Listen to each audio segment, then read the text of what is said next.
Apa yang terlintas di pikiran Anda saat mendengar kata Madagaskar? Mungkin sebagian akan mengingat film animasi berjudul Madagaskar yang mengisahkan sekelompok hewan yang kabur dari kebun binatang di New York hingga terdampar di benua Afrika dengan landscape padang savana dan hutan yang memanjakan mata.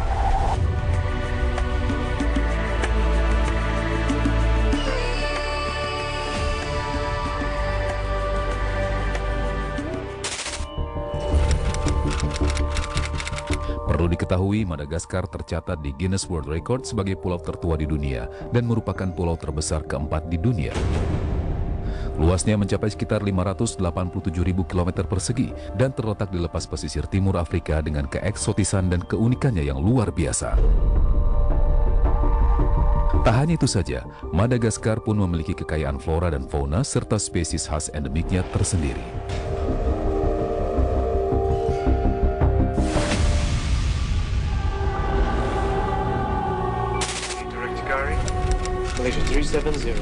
Ada kisah viral mengenai Madagaskar di akhir tahun 2022 lalu.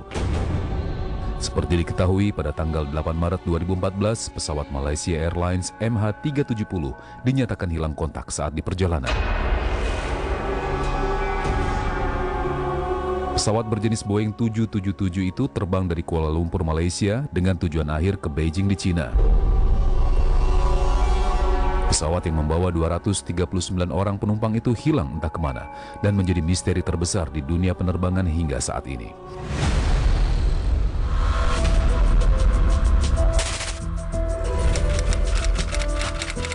Namun perlahan, puzzle misteri itu mulai terbuka. Salah seorang nelayan di Madagaskar menemukan potongan pesawat yang diduga berasal dari serpihan MH370, yakni bagian pintu landing gear pesawat. Nelayan tersebut baru melaporkan temuannya itu pada bulan Desember tahun 2022 lalu, padahal ia mengaku menemukan potongan pesawat itu sejak tahun 2017 silam.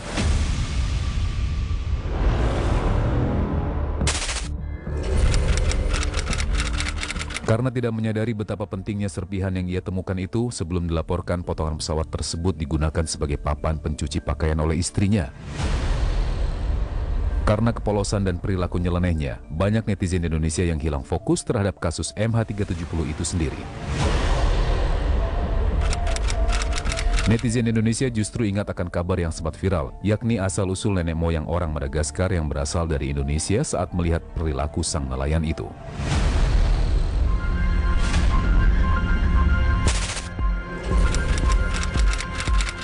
Inilah Andri Nirina Razulina.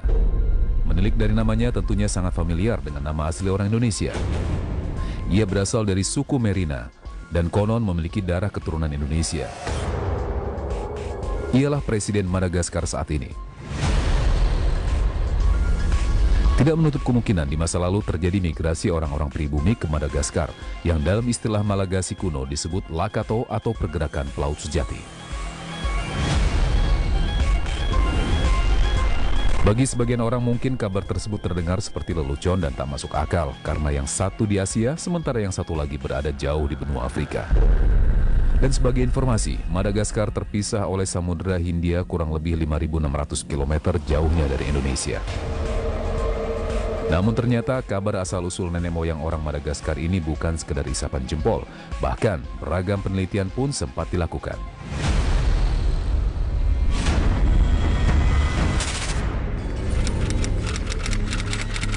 Salah satunya adalah penelitian yang diketuai oleh Murray Cox, seorang ahli biologi molekuler dari Massey University Selandia Baru sejak tahun 2005 lalu. Tak sendirian, ia dibantu oleh 4 peneliti lainnya, termasuk salah satunya Profesor Herawati Sudoyo, pakar biologi molekuler asal Indonesia. Hasil yang diperoleh pun cukup mengejutkan. Disebutkan nenek moyang asli penduduk Madagaskar saat ini kemungkinan besarnya adalah perempuan asal Indonesia yang berlayar ke Madagaskar pada 1.200 tahun yang silam. Hasil riset tersebut telah dirilis pada tahun 2012 lalu dalam jurnal Proceedings of the Royal Society B.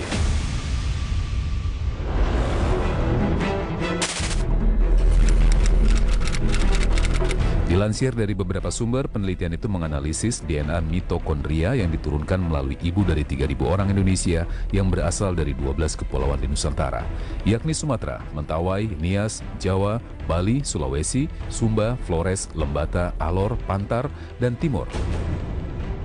Kemudian dicocokkan dengan 300 orang dari 3 kelompok besar etnik Madagaskar yang dibedakan berdasarkan budaya dan tempat tinggal, seperti Mikea atau pemburu, Vezo atau nelayan, serta Merina atau dataran tinggi. Ketiga populasi ini sengaja diambil dari etnik yang terisolasi karena lebih murni dan belum tercampur dengan banyak etnis lainnya. Hasil risetnya pun ternyata mengejutkan. Dengan kesimpulan sekitar 30 perempuan Indonesia menjadi pendiri dari koloni Madagaskar 1.200 tahun yang silam. Lalu pertanyaan selanjutnya mengemuka, dari daerah manakah 30 perempuan Indonesia itu berasal? Awalnya semua menduga 30 perempuan misterius itu berasal dari suku Dayak Maanyan di Kalimantan. Karena bahasa nasional Madagaskar yaitu Malagasy banyak menyerap bahasa Dayak Maanyan, dengan sisanya campuran termasuk Melayu dan Jawa kuno. Namun secara genetika, suku Dayak Maanyan ternyata tidak cocok dengan gen orang Madagaskar itu sendiri.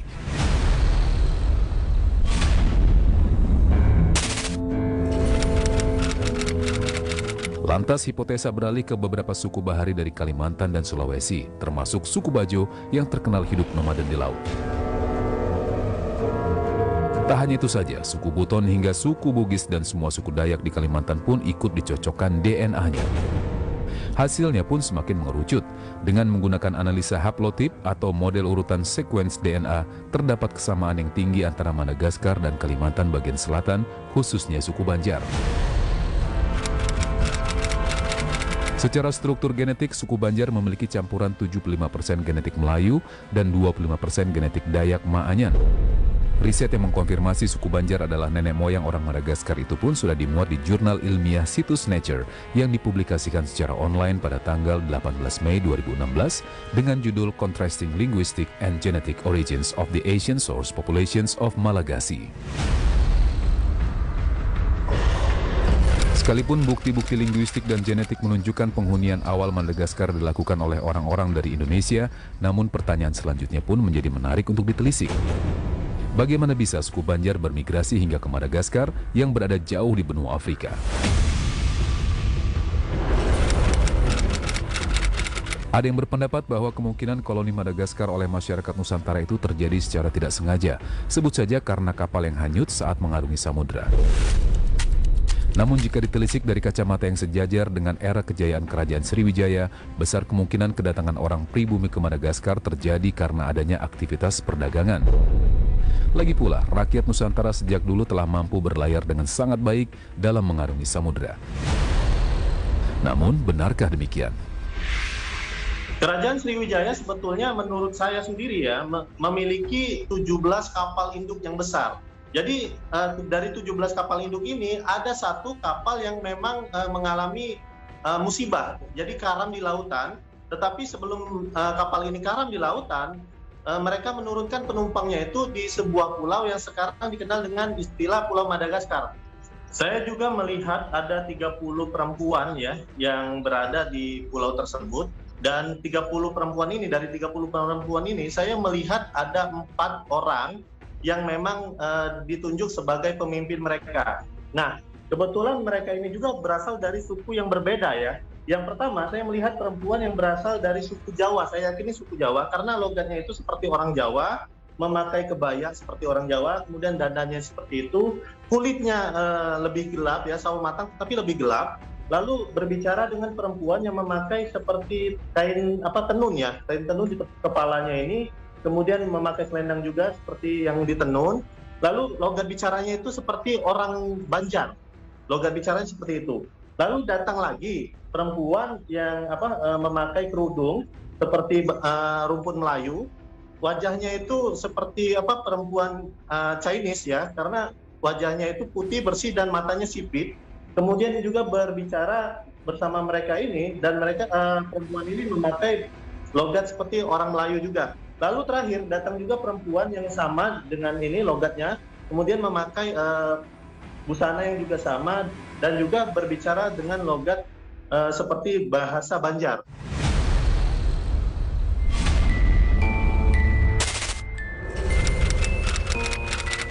Saat itu Kerajaan Sriwijaya yang sudah berdiri di Pulau Sumatera sejak 650 Masehi telah mendirikan pos-pos dagang di Borneo atau Kalimantan. Para pendatang yang bercampur dengan masyarakat asli Borneo hingga suku Maanyan kemudian menjadi leluhur orang Banjar.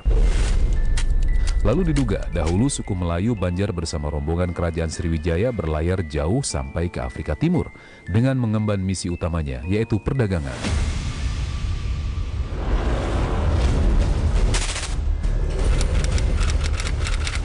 Perjalanan perantau Nusantara ke Madagaskar itu konon terjadi di abad kedua atau keempat dan berlangsung hingga abad ke-16 silam. Setelah sampai di Madagaskar, sebagian hanya singgah dan kemudian pulang kembali ke Nusantara. Namun sebagian lagi ada yang menetap dan membentuk komunitas di pantai timur yang iklimnya sama dengan Indonesia. Secara perlahan ada pula yang pindah ke bagian tengah di wilayah pegunungan. Bertemulah para perantau dengan suku Fazimba, suku asli Madagaskar pada saat itu. Jika diterjemahkan, Fazimba memiliki arti sebagai orang rimba. Suku Fazimba saat itu dipimpin oleh ratu bernama Rangita yang dinikahi oleh perantau dan melahirkan anak bernama Andrio Manelo yang kemudian mendirikan kerajaan Merina di mana kekuasaannya melingkupi seluruh pulau Madagaskar. Ya, ini sebetulnya kapal dagang dari Kerajaan Sriwijaya. Nah, mereka berlabuh, kemudian memang yang saya katakan mereka ini menetap, ada yang menetap ya, sebagian menetap untuk menjaga barang-barang komoditi mereka agar tidak dicuri. Nah, setelah itu karena mereka ada yang menetap di sana, lalu terjadilah pertemuan antara perantau tersebut dengan ratu ini nih, Ratu Ranggita namanya. Jadi Ratu Ranggita ini kemudian menikah lalu menghasilkan keturunan yang namanya Andrio Melano. Dan inilah yang akan mendirikan sebuah kerajaan yang disebut Kerajaan Merina.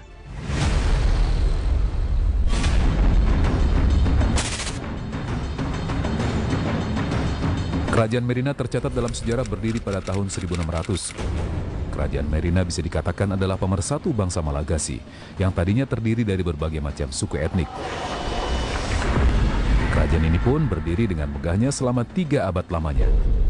Kemudian datanglah pelayar dari Prancis dan Inggris ke Madagaskar. Mereka bersekongkol untuk melakukan pengendalian atas wilayah Madagaskar, hingga Kerajaan Merina melakukan perlawanan dan terjadilah perang. Namun sayang, Kerajaan Merina mengalami keruntuhannya pada akhir abad ke-19 pada tahun 1896. Kerajaan Merina pun jatuh ke tangan Prancis.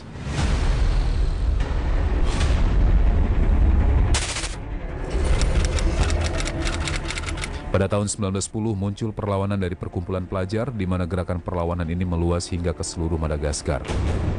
Tak hanya itu saja, pemberontakan pun terjadi secara beruntun pada tahun 1916, 1926, dan 1929.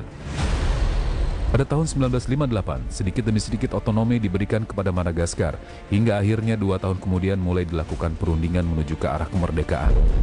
Pada tahun 1960 lahirlah Republik Madagaskar yang berstatus negara persemakmuran Prancis. Saya gambarkan seperti ini.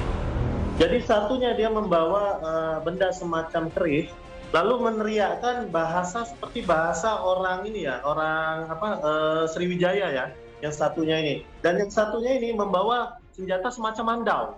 Lalu ikat kepala, kemudian pernak-pernik tubuhnya ini itu seperti suku Banjar. Jadi yang saya lihat seperti itu. Ini memungkinkan bahwa mereka ini adalah orang-orang asli keturunan Indonesia. Karena mereka meneriakkan kalimat-kalimat yang tidak diteriakkan oleh rekan-rekan yang lainnya. Jadi mereka memiliki bahasa sendiri. Kemudian mereka mengacung-acungkan senjata ini, lalu bergerak melawan para penjajah mereka.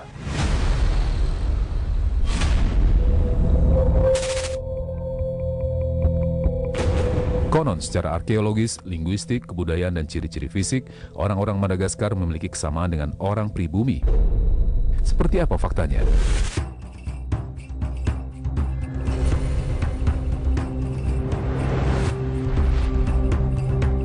Warga Madagaskar percaya bahwa Indonesia merupakan negeri leluhurnya. Kepercayaan yang bertahan berabad-abad itu didukung banyaknya jejak bernuansa Indonesia di kehidupan warga Malagasy. Etnis mayoritas di negara yang beribu kota di Antananarivo ini, banyak kemiripan antara Indonesia dengan Madagaskar yang membuktikan bahwa dahulu bangsa Indonesia memang pernah menginjak bumi Madagaskar.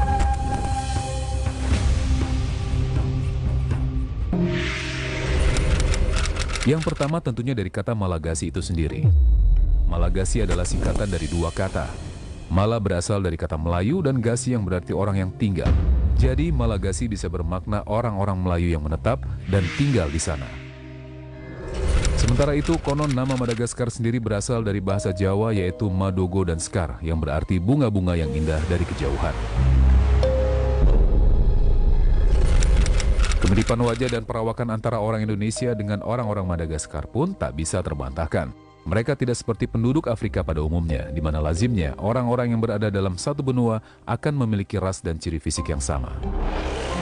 Namun mereka lebih condong ke Mongoloid atau dengan kata lain mirip orang-orang dari Asia Tenggara. Tak hanya itu, sebagian besar kebiasaan orang Madagaskar pun nyaris sama dengan orang Indonesia. Sebut saja seperti makanan pokoknya yang berupa nasi dan jagung, sehari makan 3 kali, ramah dengan orang lain dan juga mengenal sistem gotong royong dalam kehidupan bermasyarakatnya. Teknik bercocok tanam padi dan membajak sawah dengan sapi atau kerbau juga ditemui di Madagaskar. Hebatnya lagi, pulang kampung juga menjadi tradisi yang serupa di sana, dan mereka pun menyebutnya dengan istilah mudik. Baik, iya, kalau di kami itu mudik itu sama artinya, dan kami itu bilang mudi.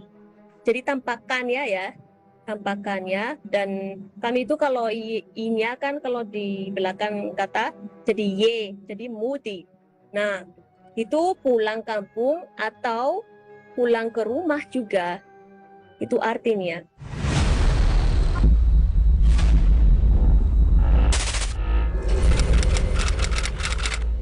Bicara soal kuliner, di seluruh pasar Madagaskar banyak makanan yang identik dan sangat familiar dengan negara Indonesia. Nasi adalah makanan pokok penduduk Madagaskar. Selain itu, nasi di sana juga biasanya ditemani oleh lauka atau lauk, yakni daging dan sayuran yang ditumis dengan saus tomat atau santan. Gorengan hingga pisang goreng juga sangat digemari di Madagaskar. Tanaman pangan khas Nusantara yang dibudidayakan selain padi adalah jenis ubi jalar, talas atau keladi, kacang hijau dan juga pisang. Kalau makanan pokok di Madagaskar memang nasi. Di kami itu kalau makan pagi, siang, sore, itu kalau tidak makan nasi seperti tidak makan, seperti di Indonesia. Nah, nasi sama lauk seperti di sini, dan di sana lauknya dibilang lauka. Di sini yang disebutkan bala-bala atau itu ada juga di sana. Nah, misalnya sawi itu juga bisa dijadikan gorengan, ya pakai tepung lah. Dan yang mengejutkan tentunya adalah makanan satu ini. Mereka mengatakan bahwa dari dulu mereka sudah menjual daging yang ditusuk, yang oleh banyak orang Indonesia disebut sebagai sate. Cara makannya pun nyaris mirip dengan kultur bangsa Indonesia. Mereka makan pakai daun. Daun, ya. Daun singkong dan duduk di lantai. Oh ya. Jadi Bancakan kalau kita sebut. Duduk di lantai dan makan bersama. Jadi itu sudah seperti di negara saya.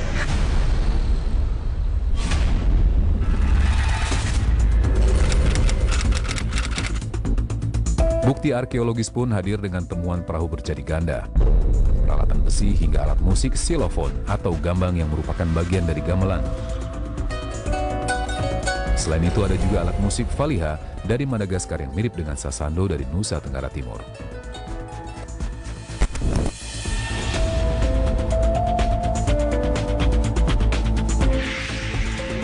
Madagaskar pun memiliki kain tenun tradisional yang diduga merupakan salah satu bukti peninggalan orang Indonesia di masa lampau. Jika dilihat dari cara pembuatan dan segi bentuk hingga motifnya yang hampir sama, besar kemungkinan kain tenun Madagaskar mendapatkan ciri khasnya dari kain tenun Kalimantan maupun Sumba di Nusa Tenggara Timur. Sejumlah toko oleh-oleh di negara Afrika itu juga menjual pernak-pernik kain tenun yang sangat mirip dengan yang ada di Indonesia. Di Madagaskar itu ada beberapa macam kain ya, dan di sana ada yang namanya tenuna. Tenuna itu tenun. Nah, itu alatnya sama dengan yang di kampung di Indonesia yang bikin tenun itu. Terus motifnya itu ada yang mirip juga, mirip kayak dengan yang di NTT, mirip juga kayak di Kalimantan atau di mana itu yang kayak garis-garis, ada gambar-gambarnya itu juga. Terus gambarnya itu ada artinya semuanya, begitu.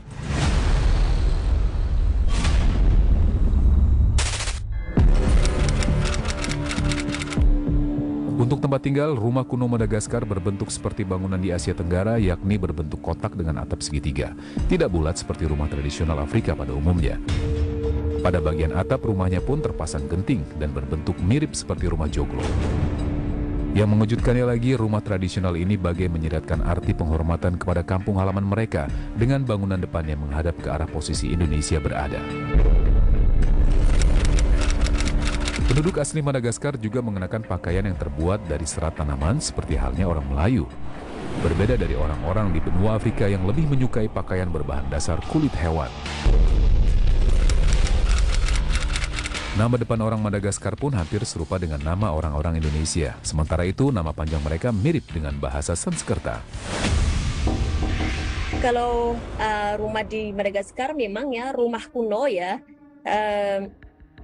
Dia itu kotak, terus atapnya tuh segitiga. Ada yang bilang kalau itu bentuknya kapal yang kebalik, soalnya nenek moyangnya memang dari luar, lewat laut naik kapal, jadi kapalnya kayak kebalik gitu sampai di Madagaskar. Jadi itu untuk mengingatkan generasi-generasi yang di depan. Untuk kalau kami itu memang dari orang pelaut, begitu.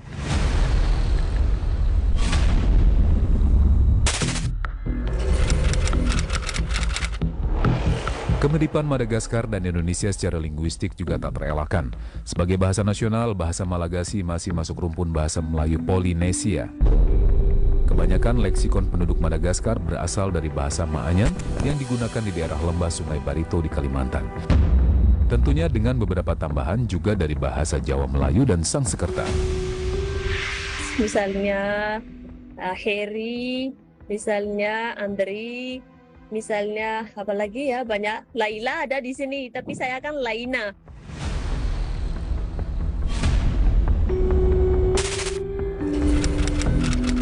Penyebutan angka dalam bahasa Malagasy pun rupanya banyak persamaannya. Satu dalam bahasa Malagasy adalah erai, di mana erai juga merupakan angka 1 bagi beberapa suku di Kalimantan. 2 disebut rua, seperti di Lampung. 3 disebut telu, yang sama dengan bahasa Jawa. Hingga fulu untuk penyebutan angka 10. Rakyat Madagaskar pun memiliki budaya menanam padi bersama-sama, yang juga sudah ratusan tahun menjadi ciri khas di Indonesia. Mereka menyebutnya dengan istilah Mambulifari, yang mirip dengan istilah dalam bahasa Banjar yaitu Maimbul Fare. Tentu beragam kemiripan ini bukanlah kebetulan semata, melainkan berdasarkan runutan sejarah dan fakta yang ada. Ya, beberapa sih kata-kata yang mirip, Pak, kalau bahasa Madagaskar sama bahasa Indonesia. Nah, misalnya kalau dalam bahasa Indonesia, tangan, di dalam bahasa Malagasy, tanan. Kalau jalan, lalan. Burung, furun. Bulan, fulan. Apalagi masak, masak. Mentah, mantap. Apalagi batu, batu. Banyak sih, banyak Pak. Dinding, rinden. Pindah, findra.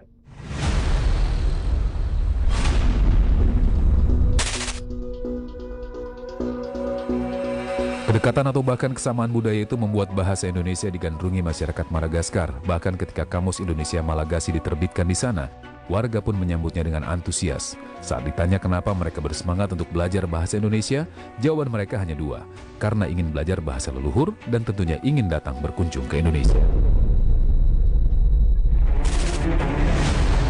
Para peneliti memang belum sepenuhnya menemukan bukti akurat menyoal rute perjalanan lintas benua para leluhur Madagaskar di masa silam.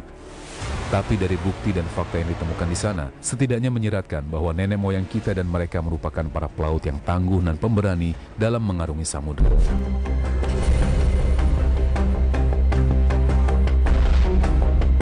Sebagai bangsa yang besar, kita patut bangga dan menghargai jasa leluhur kita.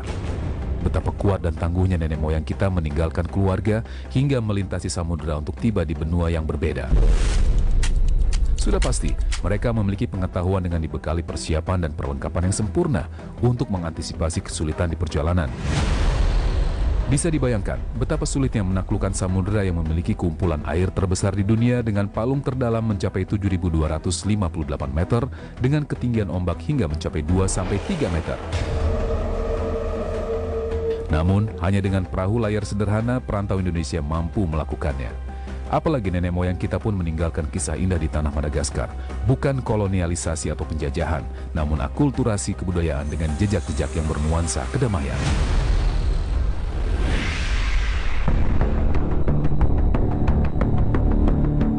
Masih banyak misteri di dunia ini yang belum terungkap hingga menjadi tanda tanya. Ada yang sedikit tersingkap, namun banyak juga yang tidak terpecahkan. Bersama Misteri Dunia, sampai berjumpa di episode selanjutnya.